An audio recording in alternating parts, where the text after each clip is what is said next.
Welcome to this week's poll results and subscriber comments. As always, you've not let me down. Let's start back last Monday then with a poll about classic albums. Well, I called them classic. People took me to task. They can't be classics. Well, it all depends whether you're using the adjective or the noun, really. I mean, a football match you watched just now could be described as a classic because it was that good. These four albums sold in excess of 75 million copies around the world. Number ones, award winners, that sort of stuff. But people certainly weren't happy. Let's take a look at the options. And the clear winners, clearly, as you can see, were The Police with Synchronicity on 40%, The Joshua Tree with 27%, Born in the USA 17%, and Prince's Purple Rain with just 16%. Mr. Dead Stew, he said that there's more talent in The Police than all the other bands combined. Nice comment indeed. And then Vern Hoke, he came out saying a fantastic story. Now, I love stories like this. It's stories that come from you. It means something to you. It's feelings, it's experiences, it's life. And I love stuff like this. So this one from Vern Hoke, he basically said that having been brought up around the Jersey area, spent his misspent youth in Asbury Park and all that sort of stuff. In the late 80s, he pretty much saw Bruce Springsteen every day as he rehearsed for his Tunnel of Love tour in 1988. Fantastic stories. Thanks so much, Vern, for letting us know on that one. But as you can imagine, with people like U2 and Prince and the Police involved, some people, a lot, weren't happy. Those people including Tommy Carroll and Adam Bilge and JD or Jade or Christian Adams and Joe Bloggs and Milton Rose. Not best pleased that I chose those albums at all. But we moved on to the next day then, where I chose some better choices for you, some bigger name bass players. And who did you like the best out of these four heavy hitters? There was Jack Bruce, Entwistle, Geddy Lee, and John Paul Jones. John Entwistle, the Ox, far and away out front. I was quite surprised to see Jack Bruce so far behind, though, on only 18%.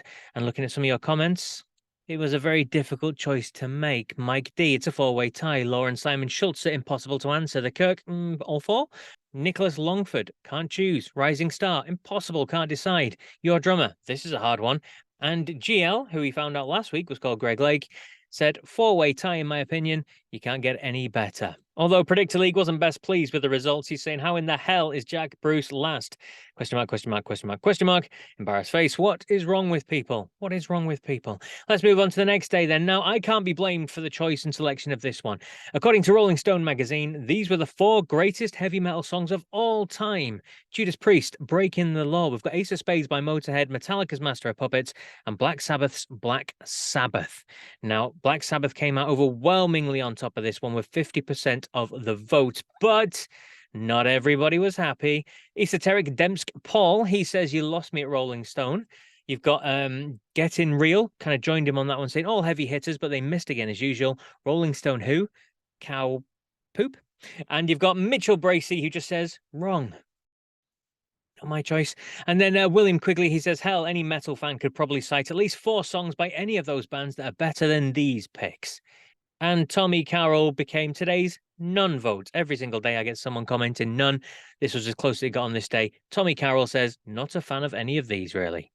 Well, Harvey 1954, though, he had a little bit of thought. He delved into his musical knowledge and came up with a really well thought out and structured comment about what should have been topping this poll by Rolling Stone. He says, Smoke on the Water, followed by Smoke on the Water. Thanks, Harvey. Moving on to the next day then, we've got which of these albums from Mike Oldfield, Rush, Kansas or Supertramp do you like the best? Really close this one, neck and neck almost, but just coming out on top was Supertramp's Crime of the Century, and then Rush's Farewell to Kings. Left Overture got left behind, I'm afraid. Margix, he says Tubular Bells is a masterpiece, the rest is average, and you can imagine the response that got. Yes, Christian Adams, A Farewell to Kings is a fine Rush album. Tubular Bells is overrated. Joe Bloggs, you are on drugs, man. Average album, pfft. You've then got Margix backing up, saying it's not rock and roll, it's so much better. And Case Against Faith 1 says, I must presume you actually have not heard Crime of the Century. Nobody who's listened to it could possibly say that. Margix just did.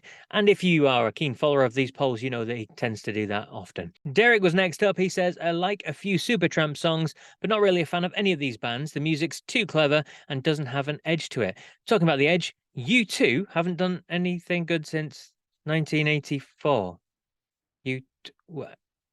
Just a excuse to get a dig into you too there, I guess. Anyway, thank you, Derek, for that one. Whereas Renee Lyons, she was quite happy with that. She was on fair pick. Boo! Sorry, Renee. And BW with the best comment of the day, punk and glam.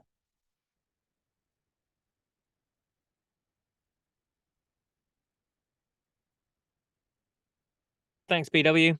On to the next day's poll then. We had some brilliant songs, some fantastic heavy hitters. Don't Fear the Reaper, Child in Time, Layla and Gimme Shelter.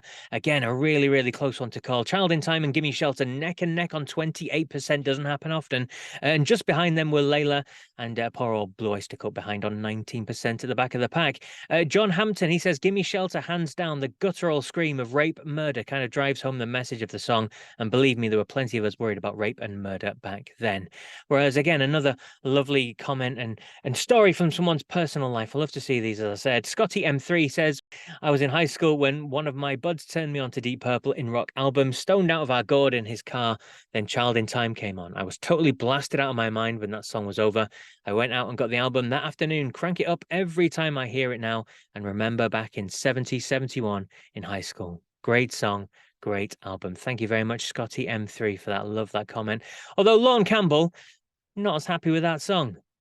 Child is a snorathon, apparently. Whereas David Barton, he became that day's none of them vote. Thanks, David. On to the next day then with the Guitar Heroes. I tried to pick someone slightly different. We've been some big hitters with the likes of Blackmore and Clapton and all these sorts of people in recent weeks. Whereas this time I thought we'd give some lesser vaunted sort of guitarists a little bit of chance to shine. Ronnie Montrose, Pat Travers, Ted Nugent and Leslie West were on the bill. Leslie came out on top by far. Pat Travers, boom, boom, outwent his lights. He finished last on just 11%. And speaking of these lovely comments and people's stories, Kenneth Abrahams, a very long story he posted. I haven't got time to read it all now, but if you've got a chance, look over it. It's fantastic. It's about seeing Ronnie Montrose and Ted Nugent live. It's a fantastic anecdote and a great story to read. Thank you so much, Kenneth, for getting in touch with that one. Cram Calisthenics, he was next in touch with the brilliant comment, Jimi Hendrix, Robert Fripp, Alan Holdsworth, Steve Hackett, all better by a landslide. Thanks, Cram. That was a great answer to the question. And Michael Kozowski, I think that's right. Again, apologies if I got that wrong. Thank you for your comment. Marino is very underrated, although. I'm not sure what that's all about, but thanks very much, Michael, for taking the time to get involved and in touch and stuff. And the last day is something slightly bit different for you.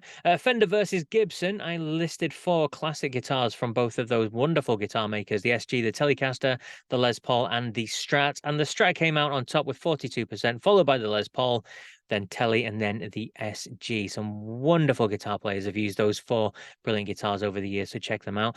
Some of the comments, again, lovely to hear from Jerome Vagshal. He presently owns 172 guitars and his collection keeps expanding. Fantastic stuff. Easter Sunday, though, he kind of lost control of his finger typing. I cannot choose. I think that can be interpreted as that. And we leave off with one last thing. Kevin Brown saying the only correct answer is yes.